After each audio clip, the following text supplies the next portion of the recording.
అనకాపల్లి జిల్లా నక్కపల్లి మండలంలోని ఉత్తరాంధ్ర ఆరాధ్య దైవం ఉప్మాక వెంకటేశ్వర స్వామి ఆలయంలో చోరీ జరిగింది.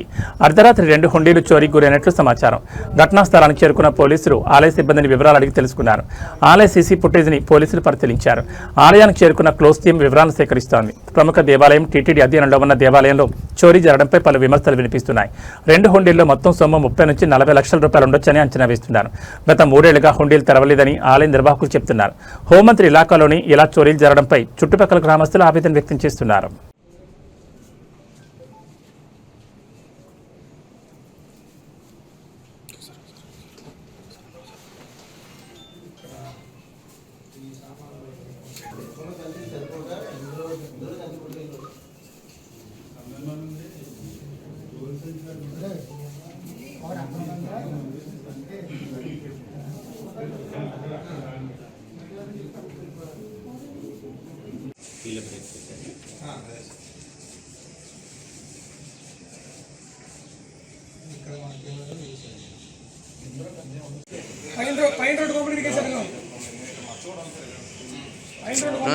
రాజు